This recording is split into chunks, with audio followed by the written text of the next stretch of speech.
नमस्कार दोस्तों, बहुत बहुत स्वागत है आपके अपने चैनल भोजपुरी अकादमी में। तो दोस्तों, पावर स्टार पवन सिंह का आरा पे एक और गाना आ गया है। जी हाँ दोस्तों, जैसा कि आप देख सकते हो कि पावर स्टार पवन सिंह का आज एक और गाने का पोस्टर रिलीज कर दिया गया है, जिसका टाइटल है आरा के हवेली। जी हाँ दोस्तों, इस सॉन्ग का टाइटल है आरा के हवेली। तो दोस्तों, हाल में ही पावर स्टार पवन सिंह का एक और आरा पे गाना आया था, जिसका नाम था ये आरा कभी हारा नहीं, जो कि दोस्तों यह सॉन्ग यूट्यूब पे इसमें बवाल मचा के रखा है। और दोस्तों, इस सॉन्ग में एक्ट्रेस थी आकांक्षा दुबे।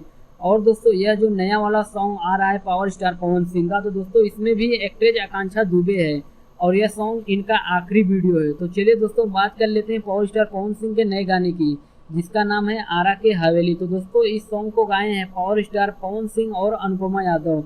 और दोस्तों, इस गाने के राइटर हैं प्रिंस प्रियदर्शी। और दोस्तों, इसमें म्यूजिक दिए हैं प्रियांशु सिंह। तो दोस्तों, इसमें एक्ट्रेस की बात करें तो दोस्तों इसमें एक्ट्रेस है आकांक्षा दुबे, जो कि दोस्तों यह वाला सॉन्ग इनका आखिरी सॉन्ग है।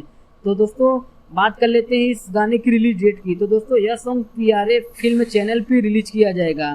तो दोस्तों, अभी इस गाने का समय नहीं दिया गया है, लेकिन दोस्तों इतना बताया जा रहा है कि यह सॉन्ग 16 अप्रैल को रिलीज किया जाएगा। तो दोस्तों, जैसे ही इस गाने का रिलीज डेट फाइनल होता है तो मैं आप लोगों को अपडेट कर दूंगा। तो दोस्तों, इस वीडियो में बस इतना ही, फिर मिलते हैं एक नए वीडियो में। तब तक के लिए धन्यवाद दोस्तों।